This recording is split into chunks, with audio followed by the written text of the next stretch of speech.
Dalam beberapa hari terakhir, warga Karawang dihebohkan rekaman video yang menampakkan dua orang ibu yang melakukan kampanye hitam terhadap pasangan calon presiden nomor urut 01.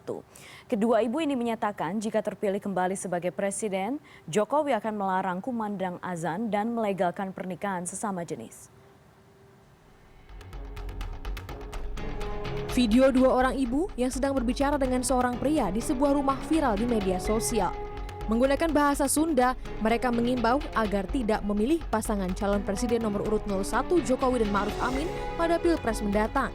Mereka mengatakan jika Jokowi kembali terpilih sebagai presiden, maka tidak akan ada lagi suara azan berkumandang di masjid.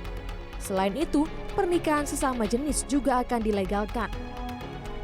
Atas video ini, petugas gabungan Direktorat Reserse Kriminal Khusus dan Kriminal Umum Polda Jawa Barat telah mengamankan 3 perempuan. Hingga Senin siang, ES, IP, dan CW masih menjalani pemeriksaan intensif dengan status sebagai saksi terperiksa. Polisi masih melakukan penyelidikan untuk mengetahui motif ketiganya. Terhadap yang bersangkutan, saat ini kita lakukan proses penyelidikan. Ya. Tentu awalnya ini dengan ada kaitan tim Gakumdu menemukan adanya video keresahan tersebut dan sedang dilakukan penyelidikan dan pendalaman terhadap Undang-Undang Tindak Pidana Pemilu. Bila terbukti melakukan tindak pidana pemilu berupa penyebaran berita bohong, ketiga wanita tersebut akan dijerat dengan Undang-Undang ITE dan Pasal 14 Ayat 2 KUHP dengan ancaman hukuman pidana masing-masing 6 dan 3 tahun penjara.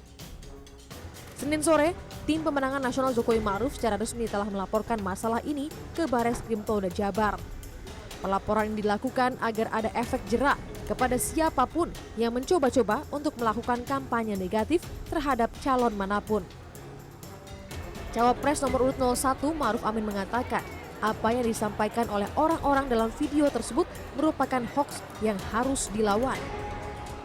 Ya, bahwa itu hoax, bahwa itu tidak mungkin, bahwa Pak Jokowi itu sangat menghormat pada agama, pada Islam, pada ulama, itu nanti ada bukti-buktinya.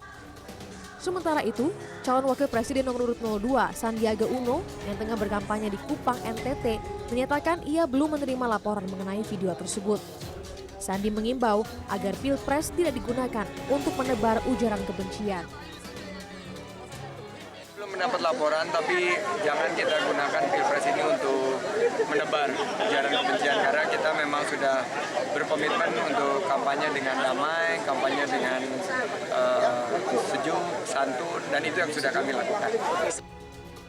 Direktorat Hukum dan Advokasi Badan Pemenangan Nasional Prabowo Sandi akan mencari tahu secara detail kasus tersebut dengan mengirimkan beberapa pengacaranya ke Bandung, Jawa Barat.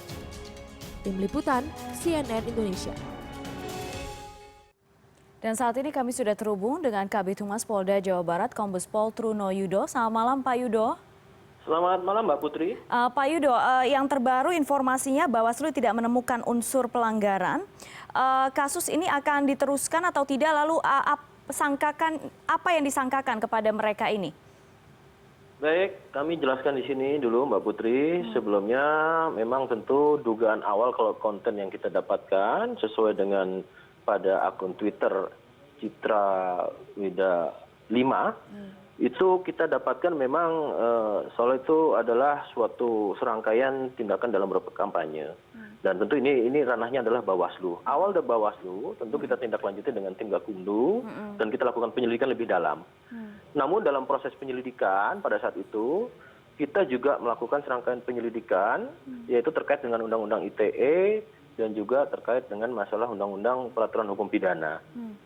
Di mana konten yang dimaksudkan tentu mengandung suatu hal yang menyebabkan keresahan dan ketidakbenaran yang masih perlu dibuktikan pada saat itu. Dengan perkataan-perkataan yang tentu kita ketahui bersama dalam konten itu. Nah, perkembangannya untuk di Bawaslu tentu ini dilakukan analisa-analisa dalam alat bukti dan tentu juga bagi ketiga ibu itu atas nama ES, kemudian atas nama IP dan CW, ini belum didapati adanya dugaan bahwasannya yang bersangkutan adalah merupakan tim suksesi ataupun kampanye. Nah, namun demikian, Direktorat Krimsus bersama dengan Polres Karawang ini melakukan serangkaian pendalaman tadi yang saya sampaikan adalah tentang Undang-Undang ITE, terus kemudian juga tentang Undang-Undang Peraturan Hukum Pidana. Nah, dikandung maksud di sini, setelah kita lakukan analisa, patut diduga sejak semalam sekira pukul 22 itu sudah kita naikkan untuk penyidikan. Dan kemudian kita tetapkan terhadap ketiganya berstatus sebagai tersangka. Begitu Mbak Putri sementara ini. Oke, soal Undang-Undang ITE, artinya ada apa informasi bohongnya atau apanya ini yang dibidik sekarang? Ya, jadi terkait dengan informasi bohong, kalau konten yang kita saksikan bersama, itu ada serangkaian kata-kata yang dilakukan oleh saudari ES dan IP yang kemudian direkam oleh CW dan kemudian diupload, di mana perkataan tersebut diantaranya adalah tentang apabila salah satu pasangan calon ini tidak akan ada lagi suara azan. Ini konten yang pertama. Yang kedua juga tidak akan ada lagi anak-anak mengaji, kemudian juga tidak ada lagi yang tiung ataupun jilbab, kemudian bisa dilakukan pernikahan sesama jenis. Walaupun demikian, kami juga tim penyidik akan melakukan digital forensik, artinya transkrip dalam bahasa video nanti akan kita buatkan dalam berita acara transkrip bahasa. Dan tentunya nanti kita juga ahli bahasa kita mintakan pendapat. Begitu Mbak Putri. Tapi ada juga yang mengatakan kalau Bawaslu tidak menemukan pelanggaran pemilu, polisi juga tidak masuk ke dalamnya. Tapi sekarang bisa karena kemudian diterapkan di pasal lain. Begitu berarti ya Pak Yudo ya? Ya, kalau terkait dengan Undang-Undang Tindak Pidana Pemilu tentu itu ranahnya dari Bawaslu. Kita di dalam ranah Gakumdu juga ada Polri-nya juga. Dan kita terkait dengan ada Gakumdu itu ada Bawaslu, ada Polri, dan juga ada dari Kejaksaan. Pak Yudo, kalau misalnya dilihat sebenarnya kalau berdasarkan hasil screening kepolisian, seberapa masif sih ini kemudian sudah beredar kalau misalnya dilihat jejak digitalnya misalnya? Ya, ini merupakan bagian daripada forensik tentunya. Kita masih menunggu dari pendapat ahli yang akan dimintakan oleh tim penyidik. Saya meyakini dan kami juga selalu menekankan tentang penyidikan ini, kita profesional dan prosedural. Dan tentunya nanti kita mintakan pendapat ahli, termasuk ahli bahasa, karena kita transkripkan dalam bentuk berita acara nanti. Sudahkah ada realnya dampak di lapangannya? Informasi yang Anda terima Pak Yudo?